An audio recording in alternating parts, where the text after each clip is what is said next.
Cek 1 2 3.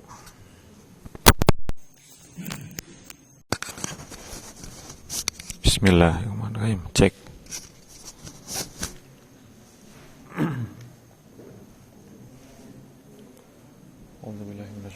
Cek cek. Mas nggak nyala mas. Kenapa jadi mati ya? Itu nyala ya.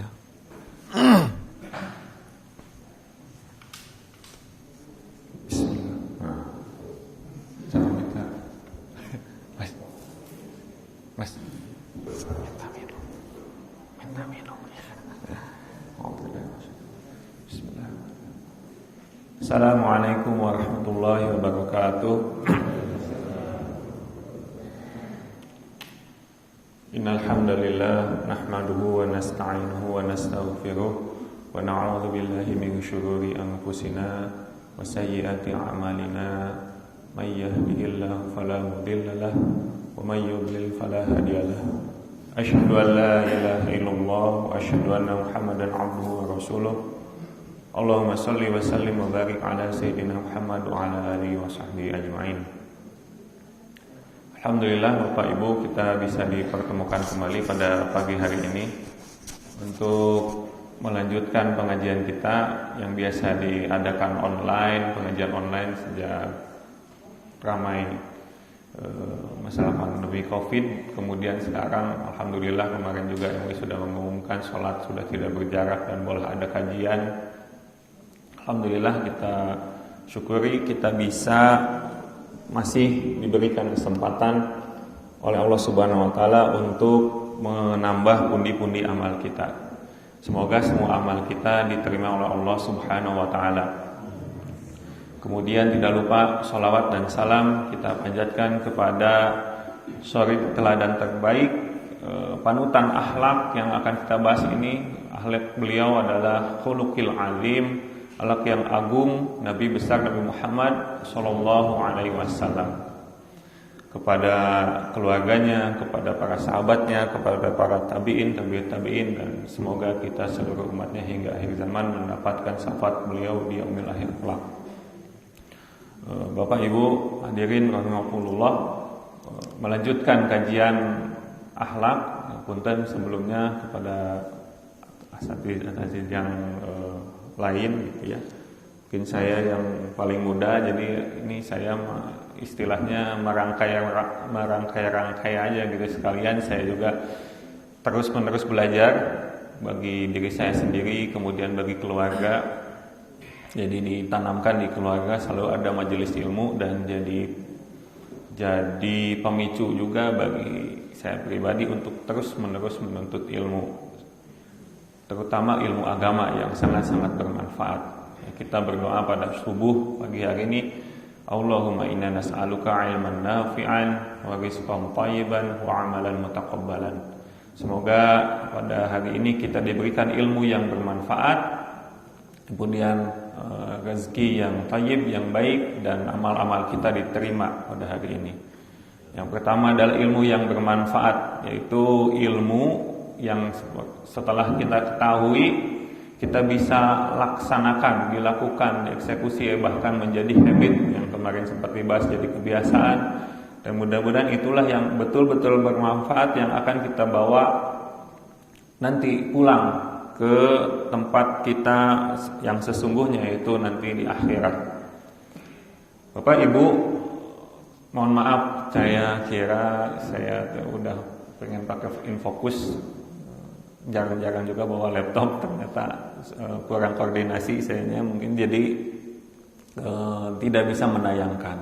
Ya mudah-mudahan karena ini kajiannya bersifat keseharian, mungkin Bapak Ibu bisa bayangkan. Dan kalau misalkan kurang, tidak cukup, bisa dicancang ya, ditali dengan cara mencatat. Bisa juga dengan menggunakan gadget gitu ya, handphone bisa mencatat. Punten.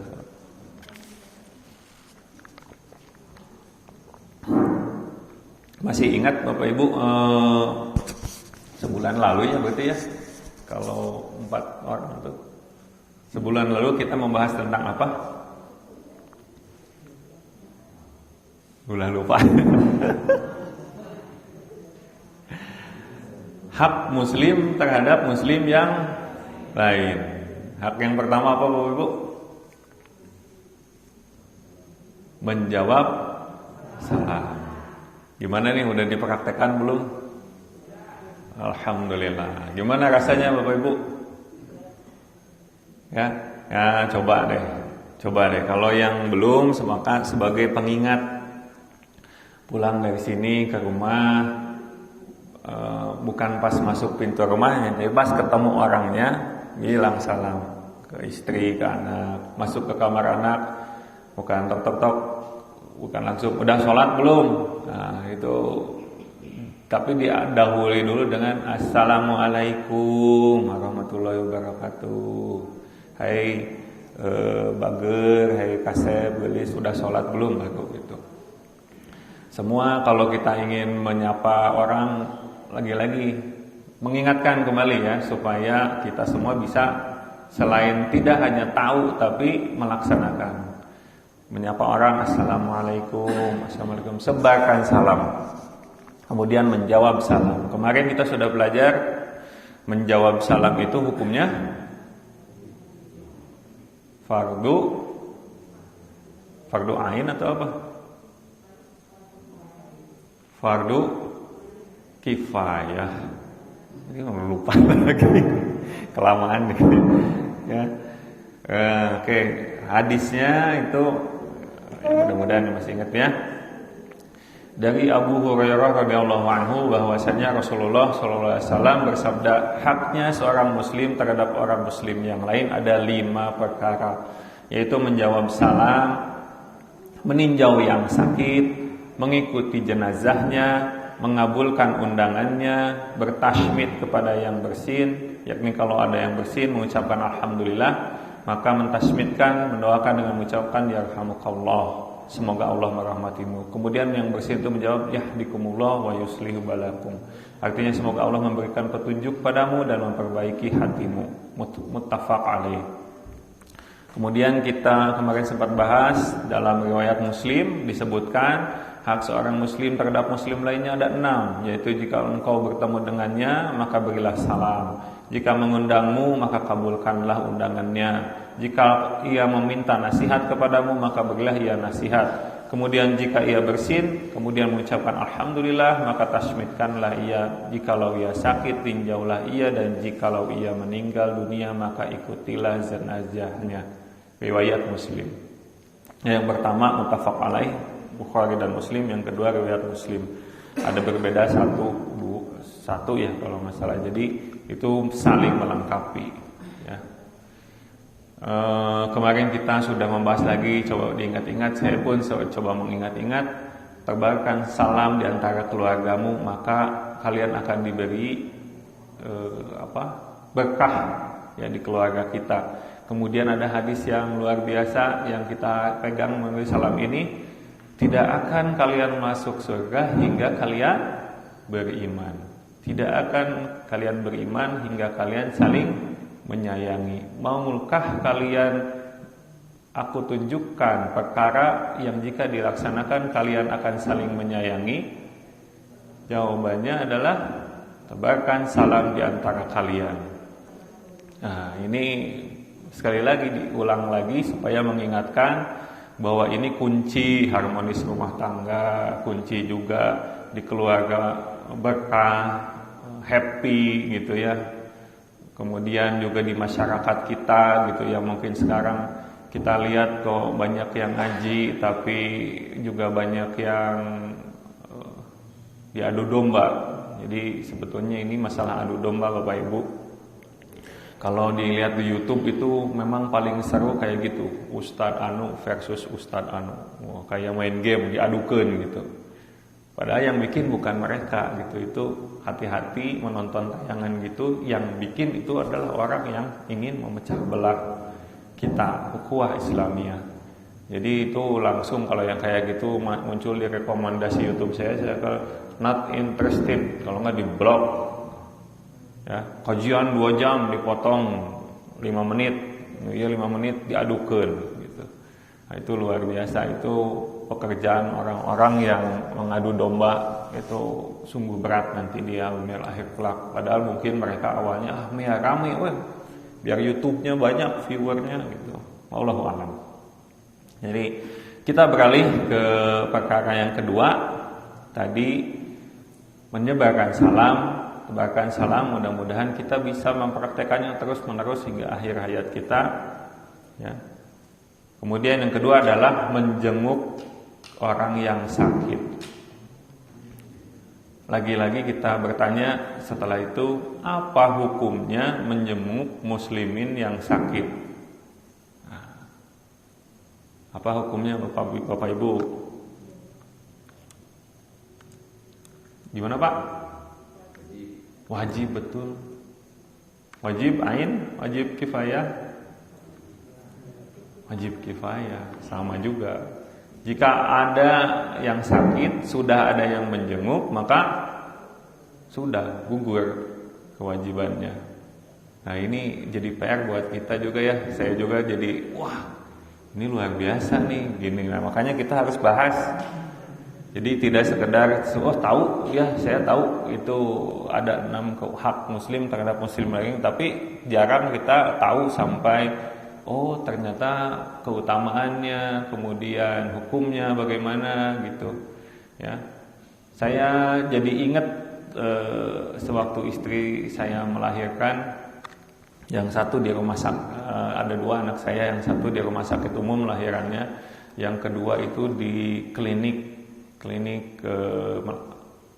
ibu dan anak, tapi nuansanya Islami gitu. Nah, waktu dulu yang anak pertama itu ya udah melahirkan rumah sakit gitu, umum biasa dan lain sebagainya, udah selesai. Nah, yang kedua ini nggak usah rumah sakit lah, dokternya bidan juga bagus, cuma saya pengen yang yaitu nuansanya Islami. Ternyata Masya Allah ya Bapak Ibu, ada SOP gitu ya, ada SOP. Ya ini bukan menjenguk ya, kalau ya mungkin menjenguk juga ya. Orang melahirkan bukan sakit ya, tapi ya dijenguk juga itu. Jadi ada prosedural, semua bidannya yang bertugas operasional dan lain sebagainya itu setiap pagi datang ke seluruh kamar, satu persatu ke pasiennya, datang mendoakan. Itu luar biasa, Masya Allah. Jadi pakai baju syar'i gitu, semua gitu, kayak yang kayak didatengin apa gitu ya, kayak didatengin di ontrok gitu, semua rame-rame. Apa Ibu punten gini-gini, kami mau mendoakan. Masya Allah, silahkan. Nah, ini juga sering kali saya jadi ingat kejadian. Kita sering, mungkin kalau yang pernah dirawat di rumah sakit yang non muslim, ini ada speaker luar tuh, si sensitif.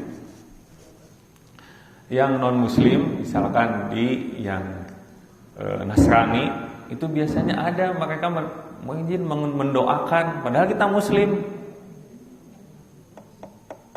Mereka tuh ada sampai SOP-nya loh. Kayaknya jadi, kita yang punya hadisnya, yang punya ilmunya gini, tidak mengamalkan, belum mengamalkan gitu.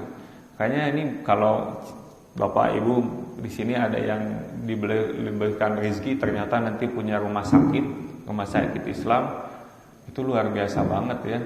Mengamalkan ini karena fardu kifayah. Artinya orang yang sakit itu harus dikunjungi, dijenguk, gitu, didoakan, dijenguk. Maka gugurlah kewajiban kita antara sesama muslim gitu ya. Jadi kalau datang dikunjungi selain oleh dokter ya, karena yang menyembuhkan kita yakin adalah Allah, perantaranya dokter dengan obat dan lain sebagainya. Tapi doa itu luar biasa. Datang ke kamar rame-rame, mau punten kami mau mendoakan buat pasien dan keluarganya. Mangga, waduh, enak Pak, langsung ke hati itu langsung, waduh luar biasa, Masya Allah gitu ya. Nah, ini juga kalau fardu ain kita tidak akan sanggup gitu ya. Harus tahu daftar rumah sakit mana aja yang muslim, mana aja yang sakit gitu ya. Tapi ini fardu kifayah. Artinya kalau sudah ada yang menjenguk, maka bergugurlah kewajiban muslimin yang lain. Dan kita ingat lagi, fardu kifayah itu pahalanya lebih besar. Ya, namanya pahala fardu itu pahalanya besar. Karenanya kita pengen tahu keutamaan menjenguk orang sakit itu apa aja.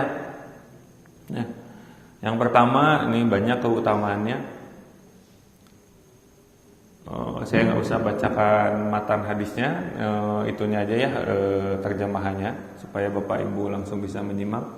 Dari Thauban, budak Rasulullah SAW, dia berkata, Rasulullah SAW bersabda, barang siapa yang menjenguk orang yang sakit, maka dia senantiasa berada di dalam sebuah taman surga sampai dia pulang kembali. Hadis riwayat Muslim, Ahmad dan At-Tirmizi. Ini muttafaq alaih. Enggak ada ya. Ini Muslim, Ahmad dan Tirmizi. Jadi dia akan senantiasa berada dalam sebuah taman surga sampai dia pulang kembali. Artinya di dalam naungan Allah Subhanahu wa taala. Jadi siapa gitu ya yang tidak mau gitu. Jadi tidak hanya sekedar pengen tahu nanya kabarnya aja, pengen kasihan kalau nggak dijenguk. Nah, tapi kita itu menjemput rahmat Allah. Ketika kita berada di sana menjenguk orang yang sakit, kita senantiasa berada di dalam sebuah taman surga sampai dia pulang kembali. Wah, luar biasa ya. Terus coba ada faedah lainnya. Nah, Allah itu memotivasi kita tidak dengan satu ternyata ya. Kemudian ada keutamaan menjenguk lainnya adalah dari Ka'ab bin Malik berkata, Rasulullah SAW bersabda, barang siapa yang menjenguk orang yang sakit, berarti dia menyelami rahmat, dan jika dia duduk di sisinya, berarti dia tergenang di dalamnya. Hadis Bukhari dalam Adabul Mufrad, dan hadis ini termasuk di antara balaghah Imam Malik bab Iyadatul Marid wa Tiyarah, mengunjungi orang sakit yang terkena musibah. Ibnul Abdil Bar berkata tentang hadis ini, hadis madani yang sahih, dan Syekh Al-Albani mensahihkan hadis ini dalam Sahih Al-Adabil Mufrad. Jadi orang itu sedang menyelami rahmat Allah. Jika dia duduk di sisinya, berarti dia tergenang di dalam rahmat Allah. Masya Allah. Ini kalau sahabat mendengar rahmat Allah, wah diundang Bapak Ibu. Pak. Jadi kayak yang berdagang, waktu dulu pernah kita sempat bahas, Allah merahmati penjual yang memudahkan dan pembeli yang memudahkan gitu ya. Nah, itu merahmati Allah, dikejar dirahmati Allah. Semua yang ada kalimat tentang menyelami rahmat di sini tergenang di dalam rahmatnya Allah, masya Allah, itu dikejar banget gitu oleh para sahabat. Jika kalau Rasulullah SAW sudah mengatakan demikian, maka ini adalah faedah yang luar biasa gitu. Karena dengan rahmat Allah lah kita bisa memasuki surganya kelak. Bukan dengan amalan kita, bukan dengan bekal kita, kesolehan kita dan sebagainya, tapi karena rahmat Allah lah kita bisa nanti insya Allah digolongkan menjadi ahli surga. Karenanya dikejar banget gitu ya. Jadi kalau kita sudah tahu, wah ini dirahmati Allah, laksanakan. Ya. Kemudian dari Abu Hurairah dia berkata, Rasulullah SAW bersabda, hai anak Adam, aku sakit. Mengapa kamu tidak menjengukku? Jawab anak Adam, wahai Rabbku, bagaimana mengunjungi engkau padahal engkau Tuhan semesta alam?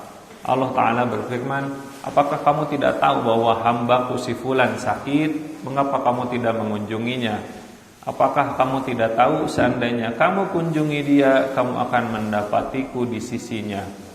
Hadis riwayat Muslim nomor 4661 dan lafaz hadis ini miliknya, dan Ahmad nomor 89.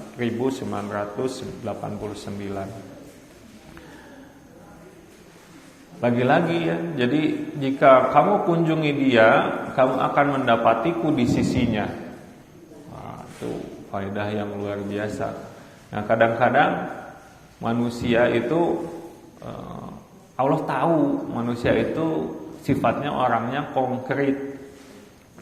Makanya hanya sedikit gitu, maksudnya bukan hanya sedikit. Ada beberapa orang yang tidak percaya dengan hal gaib, tidak percaya dengan hari akhir, karena sifatnya masih abstrak, tidak ketahuan gitu. Kalau ada orang yang betul-betul manusia itu, yaitu ada rewards-nya tuh angka-angka begitu ya, kayak malam Lailatul Qadar lebih baik dari 1000 bulan, supaya orang termotivasi. Ini karena Allah udah ciptakan demikian. Allah tahu gitu manusia itu sifatnya demikian. Makanya ada juga keutamaan menjenguk yang lain. Dari Ali, ia berkata, aku mendengar Rasulullah SAW bersabda, barang siapa mengunjungi saudaranya sesama muslim, maka seakan ia berjalan di bawah pepohonan surga hingga ia duduk. Jika telah dia duduk, maka rahmat Allah akan melingkupinya.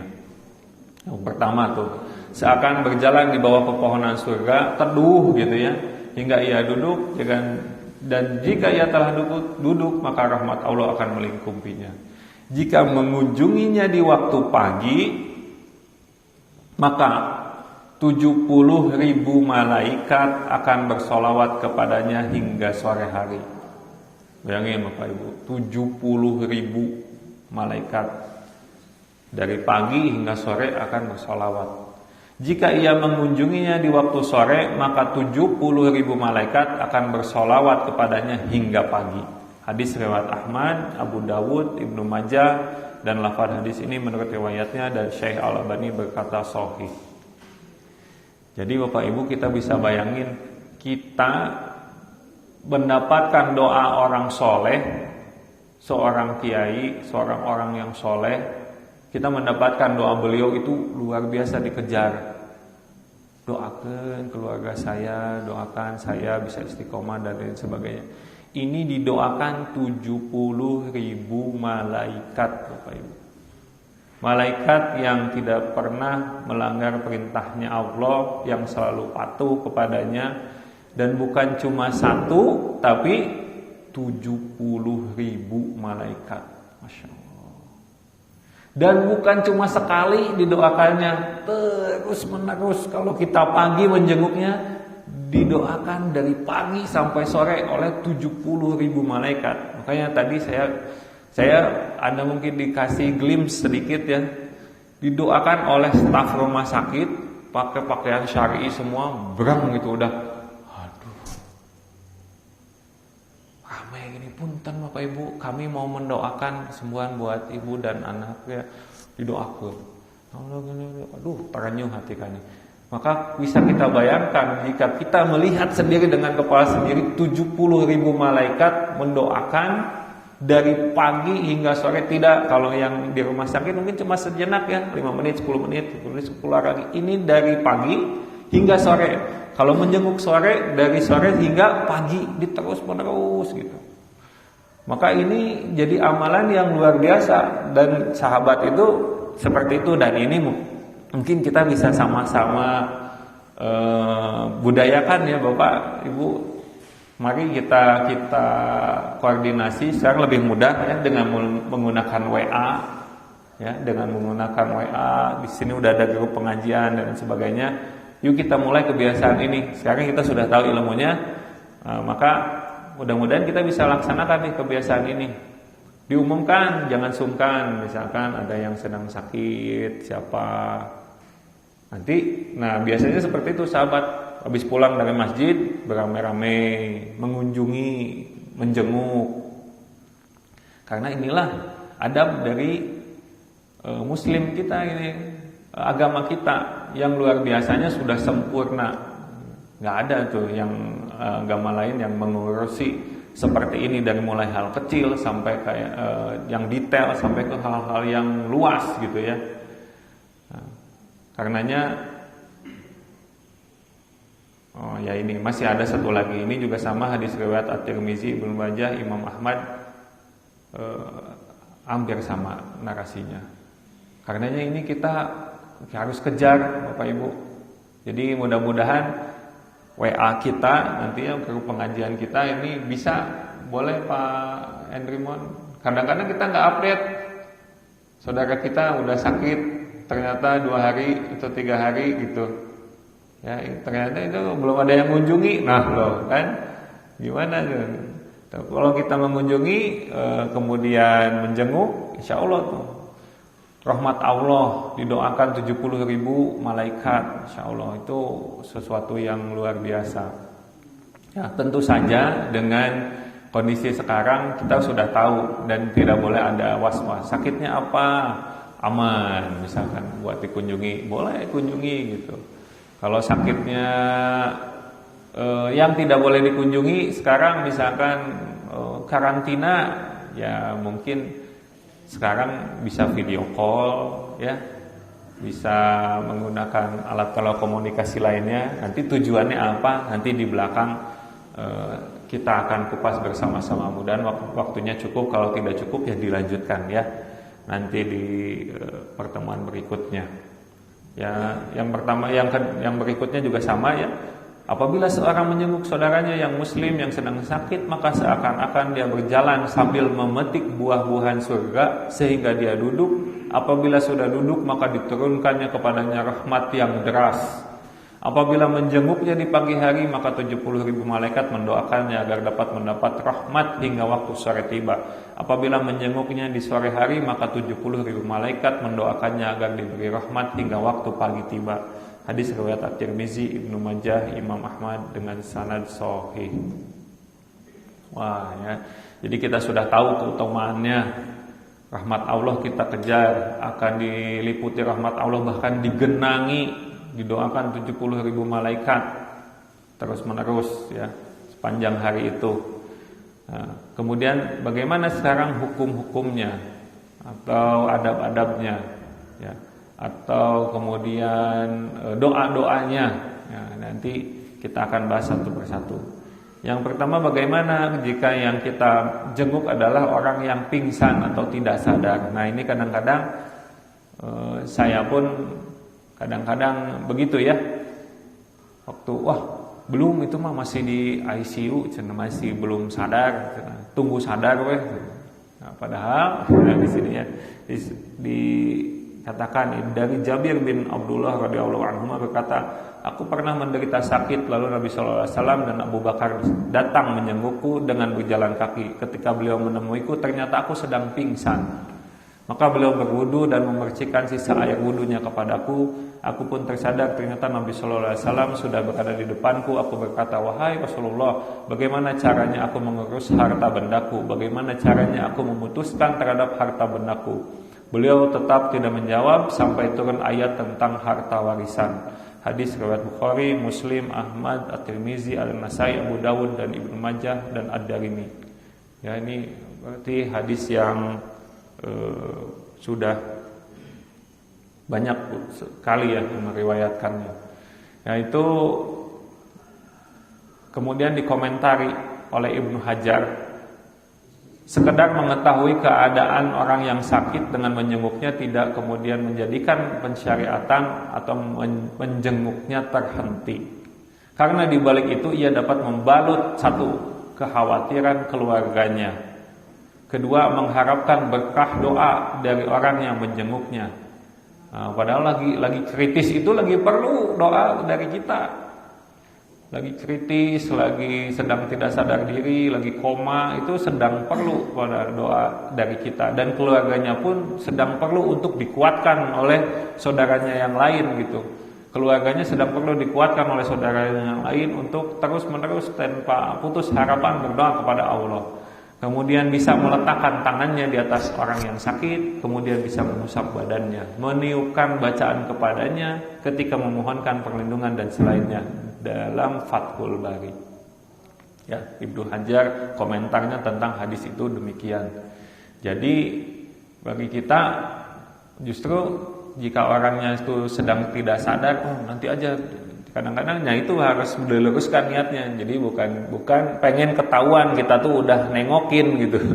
Jadi ya saya biar nanti beliau nggak tahu saya udah nengokin beliau ya, itu serahkan sama Allah. Kita ikhlas karena Allah memerintahkan demikian, sunahkan demikian Rasulullah SAW, maka kita lakukan. Dan kita lakukan dengan berharap rahmat Allah, berharap ganjaran dari Allah. Kemudian tujuan kita yang tadi ya, membalut kekhawatiran keluarganya jadi dikuatkan gitu. Ada yang mengunjungi, kemudian mengharap berkah doa dari orang yang menjenguknya, yaitu mendoakan mereka, kemudian meletakkan tangannya di atas orang yang sakit, mengusap badannya, dan meniupkan bacaan kepadanya ketika memohonkan perlindungan. Nah, nanti kita akan bahas bagaimana posisinya, kemudian bagaimana doa-doanya. Ya, sampai waktu menjenguk itu dibahas oleh para ulama. Jadi, masya Allah ya, luar biasa. Alhamdulillah saya pribadi dilahirkan dari keluarga muslim ya. Alhamdulillah kita semua itu berada sudah dalam agama yang Allah, satu-satunya agama yang Allah ridhoi, yang betul-betul detail. Jadi sampai waktu menjenguk pun dibahas oleh para ulama. Al-Maghrizi berkata, aku bersama Abu Abdillah pernah menjenguk orang yang sakit pada malam hari di bulan Ramadan. Kemudian ia berkata kepadaku, di bulan Ramadan menjenguk orang sakit dilakukan pada malam hari. Al-Adabul Syar'iyah. Kemudian demikian pula di waktu setelah zuhur. Menurut kebiasaan orang-orang akan tidur siang dan mereka diam untuk beristirahat. Al-Asra mengatakan, dikatakan kepada Abu Abdillah seorang menderita sakit dan ketika itu matahari sedang naik di musim panas, maka ia berkata, ini bukan waktu untuk menjenguk. Ya. Jadi akan tetapi jika kebiasaan orang-orang sekitar adalah berziarah di waktu zuhur, maka hal itu tidak dimakruhkan. Jadi intinya adalah yang bagus untuk yang si sakit ini. Kalau kira-kira wah ini jamnya istirahat nih, atau enggak ini jamnya dia makan, ini jangan sampai kita ngejenguk gitu ya 15 menit sebelum, atau bukan 5 menit sebelum dia waktunya makan siang kita datang gitu, terus ngobrol-ngobrol gini makan siang datang ngobrol 2 jam. Nggak kerasa 2 jam itu dia belum makan siang, belum makan obatnya gitu. Pulang dari ngejenguk teman kita ngedrop. Jadi malah jangan sampai demikian gitu. Jadi yang bagus buat yang sakit. Ya, mungkin kita udah tahu ada waktu besuk ya. Ataupun karena saking akrabnya udah dekat, kadang-kadang kedatangan kita sangat diharapkan. Wah, enggak apa-apa, datang aja gitu. Besoknya dia mau operasi misalkan, butuh dukungan dari temennya gitu. Sok dia gitu. Nah, itu mah ya itu. Jadi yang bagus untuk yang sedang mengalami sakit itu ya, yaitu kita bisa sesuaikan. Kemudian posisi menjenguk, tuh waktunya, posisinya. Jadi posisi menjenguk dari Anas radhiyallahu anhu berkata, ada seorang anak kecil Yahudi yang bekerja membantu Nabi sallallahu alaihi wasallam menderita sakit. Maka Nabi sallallahu alaihi wasallam menjenguknya dan beliau duduk di sisi kepalanya. Lalu bersabda, masuklah Islam. Maka anak kecil itu pun masuk Islam. Hadis riwayat Bukhari, Ahmad dan Abu Dawud. Kemudian dari Ibnu Abbas berkata, apabila Nabi menjenguk orang yang sakit, beliau duduk di sisi kepalanya. Hadis Bukhari dalam Adabul Mufrad dan Syekh Al-Albani mensahihkan. Jadi kadang-kadang ya kalau kita dijenguk, makanya pas dengar lihat hadis ini, kira-kira apa perasaan orang yang sedang sakit dijenguk, datang kemudian didatangi di sisi kepalanya, maka ia akan menjadi lebih tenang gitu ya, merasa tidak dijauhi, tidak ada jarak gitu, lu sakit gitu kan. Orang yang sakit kadang-kadang ada perasaannya merasa orang tidak mau bertemu dengannya, tapi ini di sisi kepalanya. Ya tentu saja sesuai dengan kondisi di rumah sakit kala itu. Kalau ada tabung oksigen atau apa ya mendekat aja ya, mendekat, lebih dekat ke sisi kepalanya. Posisi menjenguk.